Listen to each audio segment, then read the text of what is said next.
सुजाता देवी के 3 बेटे और 3 बहुएं थी।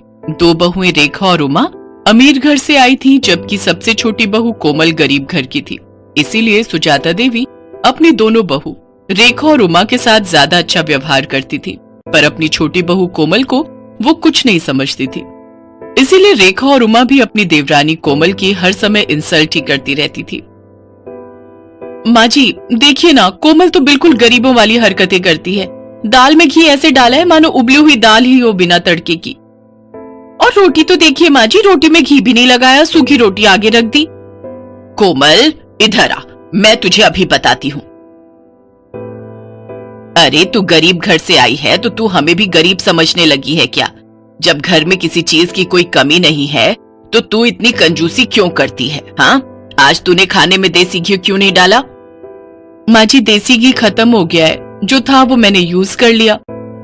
माँ जी अभी 2 दिन पहले ही तो देसी घी आया था, इतनी जल्दी इसने खत्म भी कर दिया। कहीं ये देसी घी खुद तो नहीं खा जाती, क्योंकि इसने मायके में तो कभी देसी घी खाया ही नहीं होगा। नहीं माँ जी, घी तो रखा था, पर कल रेखा भाभी और उमा भाभी ने मुझे पिन्नियां बनाने के लिए बोला था, तो सारा घी पिन्नियां बनाने में ही लग गया। अरे अब तू मेरी बहुओं के खाने पर भी नजर लगाएगी? तेरी इतनी हिम्मत? अरे तू गरीब घर की है, इसीलिए तू ऐसी हरकतें करती है। चल जा यहाँ से। रेखा बहू, लाला को फोन कर दे, नौकर के हाथ 5 किलो देसी घी भिजवा देंगे। कोमल रोती हुई रसोई में चली जाती है। उससे अक्सर ही ऐसे अपमान सहने पड़ते थे। नया साल आने वाला था। घर में नए साल की पार्टी की तैयारी चल रही थी। रेखा और उमा दोनों ने ही अपने मायके वालों को नए साल की पार्टी के लिए इनवाइट किया हुआ था। बस कोमल के ही मायके वाले रह गए थे। माँ जी हमने अपने अपने घर में तो सबको बोल दिया है नए साल पर आने के लिए, पर कोमल के घर वालों को बोलना भी रह गया है। कैसे करना है फिर? अरे छोड़ो ना, उन भिखारियों को बुलाने की क्या जरूरत है। पार्टी में तुम दोनों के घर से सब लोग आ जाएंगे। अब तुम्हारे मायके वालों में और कोमल के मायके वालों में बहुत फर्क है। नहीं माँ जी, ऐसा मत कीजिए। मैं तो कहती हूँ इसके मायके वालों को बुला ही लेते हैं। सबके सामने उनका ऐसा अपमान करेंगे कि ये हमेशा याद रखेंगी। कान इधर लाइए, मैं आप सबको समझाती हूँ। रेखा और उमा अपनी सास के साथ मिलकर कोमल के मायके वालों को अपमानित करने की योजना बनाती हैं। बहू, घर में नए साल की पार्टी है। रेखा और उमा के मायके वाले भी आ रहे हैं, तो मैं चाहती हूँ कि तुम भी अपने मायके वालों को न्योता दे दो। इस बार नया साल हम सब मिलकर मनाएंगे। जी माँ जी, मैं फोन कर देती हूँ। अब आएगा मजा, आने दो इसके मायके वालों को। कोमल को जरा सी भी भनक नहीं थी कि उसकी पीठ पीछे उसकी सास और जेठानियां उसके खिलाफ क्या षड्यंत्र रच रही है। 31 दिसंबर का दिन आ जाता है। कोमल के ससुराल में पार्टी की तैयारी चल रही थी। रेखा और उमा के मायके वाले आने शुरू हो गए थे। रेखा और उमा ने रसोई में घुसकर तक नहीं देखा, वो तो अपने मायके वालों के साथ ही बातों में लगी हुई थी। कोमल बहू, मेहमानों को पकवान परोस दिए ना? अच्छे से घी मिर्च मसाले बढ़िया डाले हैं ना? कोई कंजूसी मत करना। मेहमान खुश होकर जाने चाहिए। और तुम्हारे माता पिता भाई बहन सब कहाँ रह गए? बड़ी देर कर दी उन्होंने आने में। वो लोग भी समय पर आ जाते तो पार्टी का मजा ले लेते। जी माँ जी, मैंने सबको खाना परोस दिया है और वो मम्मी से मेरी बात हुई थी, बस पहुंचने वाले हैं। तभी कोमल के मम्मी पापा और भाई बहन आ जाते हैं। नमस्ते जी, नमस्ते। आओ आओ, बड़ी देर कर दी आप सबने आने में। आज 31 दिसंबर की वजह से बहुत भीड़ थी, ऑटो भी नहीं मिल रहा था। बड़ी मुश्किल से ऑटो मिला तो हम पहुंचे हैं। हाँ हाँ, मैं तो भूल ही गई थी। वो रेखा बहू और उमा बहू के घर वाले गाड़ी से आए हैं ना, तो मुझे आप लोगों का ध्यान ही नहीं रहा कि आप लोगों के पास तो गाड़ी ही नहीं है, और आप लोगों की तो इतनी हैसियत भी नहीं है कि गाड़ी खरीद सको। खैर छोड़ो, आओ आप सबको रेखा बहू और उमा बहू के घर वालों से मिलवाती हूँ। समधन जी, ये कुछ मिठाई लाए थे नए साल के आने की खुशी में। रख दीजिए। वैसे हमारे घर तो वो बड़ी दुकान है ना जो बाजार में है, वहीं से शुद्ध घी की मिठाई आती है। देखते हैं, अगर हमने नहीं खाई तो घर के नौकरों को दे देंगे, उनका भी तो नया साल है।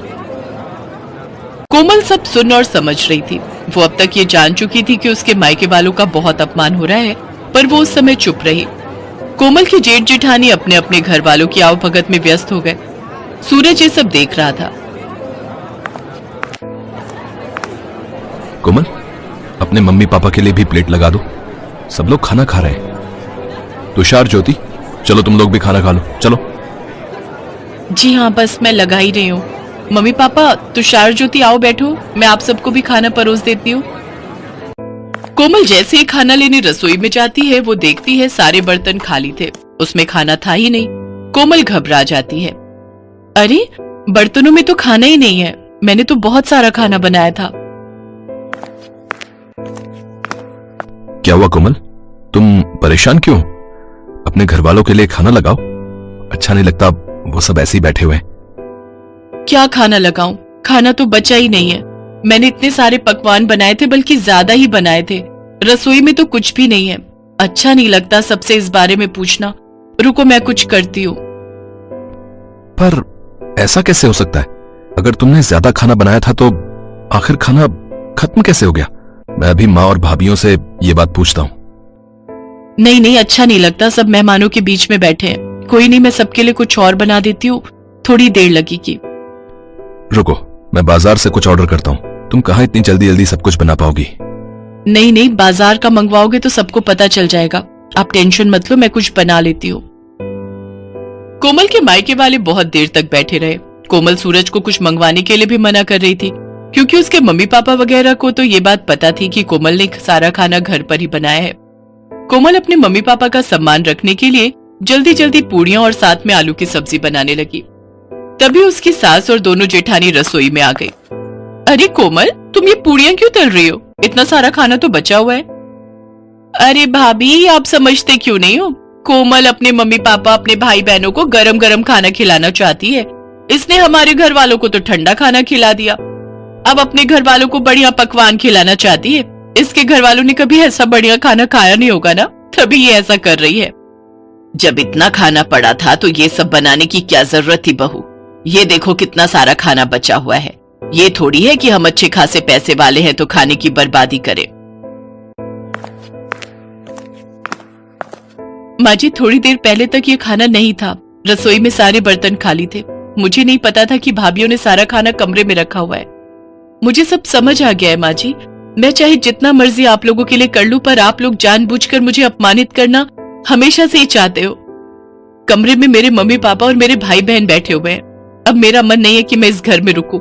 मैं उन लोगों के साथ अपने घर जा रही हूँ, अपनी माँ के घर। मुझे तो ऐसा लगता है कि यहाँ पर कोई मेरा अपना है ही नहीं। सूरज जी, मैं यहाँ नहीं रुक सकती। जहाँ इज्जत नहीं हो वहां से चले जाना ही अच्छा है।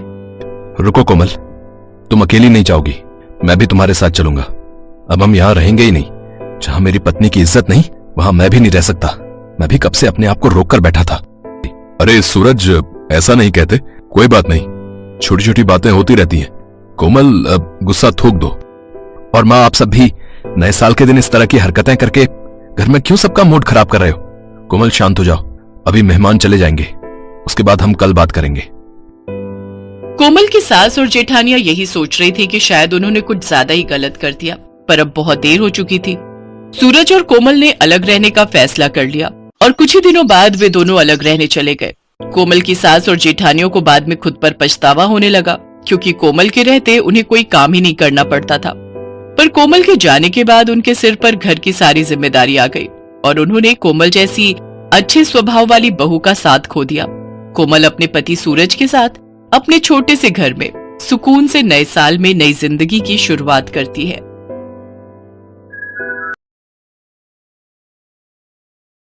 नीमचपुर गांव में रहने वाली साधना के पति नीरज को शहर गए हुए कई महीने बीत चुके थे, लेकिन ना तो अभी तक वो वापस आया और ना ही उसकी कोई खबर।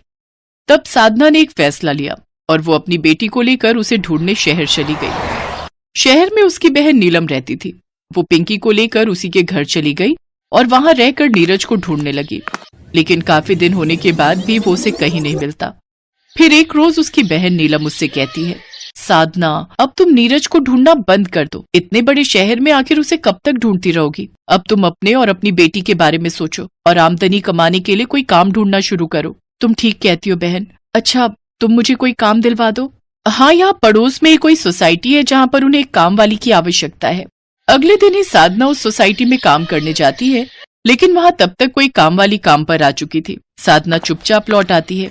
एक दिन पिंकी उससे कहती है, माँ चलो ना हम गांव चलते हैं, अब यहाँ हमें कितने दिन हो गए। नहीं बेटी, वहाँ कुछ काम नहीं है, शहर में अमीर लोग रहते हैं, यहाँ कुछ न कुछ काम तो मिल ही जाएगा। मैं यहीं पर रहकर तुम्हारा पालन पोषण करूंगी। साधना अभी भी अपने बच्चों के साथ अपनी बहन के घर ही रह रही थी।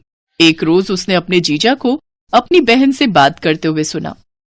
ओफो, कितने दिन हो गए तुम्हारी बहन को यहाँ आए हुए। उसने तो यहाँ डेरा ही जमा लिया है। अब उसे बोलो अपना कहीं और ठिकाना ढूंढ ले। मैं इतनी सी तनख्वाह में इतने सारे लोगों का पेट नहीं पाल सकता।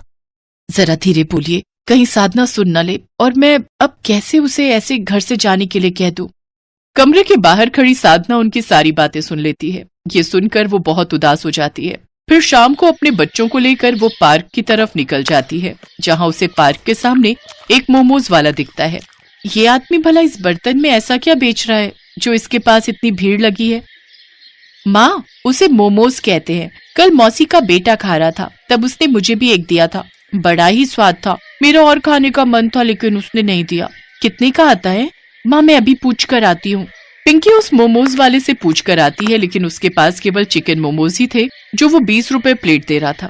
पिंकी ने आकर अपनी माँ को बताया और साधना ने उसे 20 रुपए देते हुए कहा, जा ले आ। उन दोनों ने कर वो चिकन मोमोज खाए, जो कि बड़े ही स्वादिष्ट थे। फिर जब भीड़ खत्म हुई तो साधना उस मोमोज वाले के पास गई।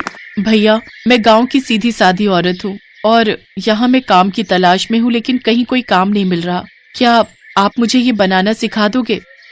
देखो बहन, मुझे तुमसे हमदर्दी है, लेकिन अगर घोड़ा घास से दोस्ती कर लेगा तो वो खाएगा क्या, बताओ। इसलिए मैं तुम्हें ये काम नहीं सिखा सकता। मोमोज वाला वहाँ से चला जाता है। साधना भी घर लौट आती है। वो अगले दिन फिर काम ढूंढने जाती है, लेकिन उसे कहीं काम नहीं मिलता। फिर एक दिन नीलम साधना से, साधना मुझे माफ करना, लेकिन अब तुम यहाँ से चली जाओ। तुम्हारे यहाँ रहने से मेरे घर में रोज रोज कलेश हो रहे हैं। ये लो थोड़े से पैसे और अपना ठिकाना कहीं और ढूंढ लो। यहीं थोड़ी दूरी पर एक छोटा सा कमरा है, तुम वहीं रहने चली जाओ। मैंने वहाँ बात भी कर ली है। लेकिन बहन, अच्छा ठीक है, जैसा तुम्हें ठीक लगे। साधना अपनी बेटी के साथ उस किराए के घर पर चली जाती है और अपनी बहन के दिए पैसों से थोड़ा राशन ले लेती है। फिर अगले दिन उसे अपने पड़ोस से वैसे ही चिकन मोमोज जैसी खुशबू आती है जैसी उस रोज आ रही थी। वो उनके घर चली गई। एक बूढ़े आदमी ने दरवाजा खोला। राम राम काका, आपके यहाँ से बड़ी ही अच्छी खाने की खुशबू आ रही थी। वो मैं यहीं आपके पड़ोस में रहने आई हूँ। ओह अच्छा अच्छा। हाँ बेटी, मैं मोमोज बनाने का काम करता हूँ। शायद उसी की खुशबू तुम्हें यहाँ तक ले आई। सुबह बनाता हूँ और शाम को जाकर बेच आता हूँ।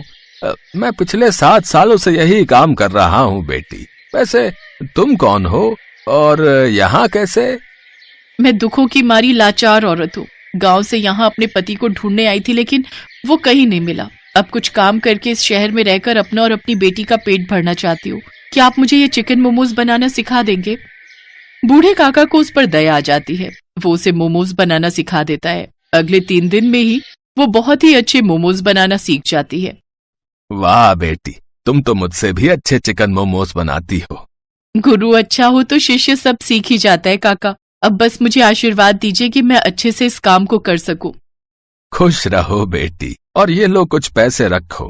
इनसे अपना काम शुरू करो। जब आ जाए तब लौटा देना। अच्छा, आपका बहुत बहुत शुक्रिया काका। साधना ने अगले दिन से ही जरूरी सामान खरीदा और मोमोज बनाकर तैयार कर लिए। फिर जहाँ लोगों का आना जाना ज्यादा था, वहाँ ठेला लगाना शुरू कर दिया। हे भगवान, मेरी मदद करना। मैंने ये काम शुरू तो कर लिया है, लेकिन मुझे ये नहीं पता कि मैंने सही किया है या गलत। तभी उसके पास एक लड़की आती है। आप नई लगती हो यहाँ, पहले एक मोमोज टेस्ट करवाओ, फिर ही लेंगे। साधना उसे मोमोज टेस्ट करवाती है। वाह क्या स्वाद है! इससे पहले इतने टेस्टी चिकन मोमोज मैंने कभी नहीं खाए। मुझे 2 प्लेट खाने के लिए दे दो और 3 प्लेट पैक कर दो। घर में सबको टेस्ट करवाऊंगी। धीरे धीरे करके उसके पास ग्राहकों की भीड़ बढ़नी शुरू हो जाती है और कुछ ही दिनों में अच्छी खासी भीड़ उसके पास लगना शुरू हो जाती है। अब उसकी अच्छी कमाई होने लगी। सबसे पहले उसने काका के पैसे लौटा दिए। उसने पिंकी का एडमिशन वहीं के एक स्कूल में करवा दिया। शाम को पिंकी भी अपनी माँ की मदद करती। ऐसे ही 1 साल बीत गया। अब साधना ने अपनी एक बड़ी सी दुकान खोल ली थी, जिसमें वो कई तरह के मोमोज बनाकर बेचती थी। एक रोज उसकी दुकान पर एक कार आकर रुकी। उसमें से एक आदमी और औरत बाहर आए। उस आदमी को देख साधना हैरान रह गई। वो और कोई नहीं बल्कि नीरज था। वो दोनों एक दूसरे को देखते रहते हैं लेकिन आपस में कुछ नहीं कहते। कुछ ही देर में वो वहां से चले जाते हैं। फिर 2 घंटे बाद उसका पति उसके पास वापस आता है। तुम यहाँ कैसे साधना? आई तो तुम्हें ढूंढने थी, लेकिन लाख कोशिशों के बाद भी तुम कहीं नहीं मिले। तुमने मुझे और बच्चों को धोखा दिया। तुमने दूसरी शादी कर ली। अब मुझे माफ कर दो। मैंने पैसों के लालच में अपनी से 10 साल बड़ी औरत से शादी कर ली, लेकिन अब मेरा उसके साथ दम घुटता है। तो घुटते रहो अब उम्र भर उसके साथ, क्योंकि मेरी और मेरी बच्ची की जिंदगी में अब तुम्हारी कोई जगह नहीं। आज तो तुम मेरी दुकान पर आ गए, लेकिन आज के बाद यहाँ दिखाई भी मत देना, समझे? चलो अब निकलो यहाँ से। साधना अपने पति को वहां से भगा देती है और उस दिन के बाद साधना ने कभी पीछे मुड़कर नहीं देखा। अब वो दिन पर दिन कामयाबी हासिल करती है और अपनी बेटी के साथ खुशी खुशी रहती है।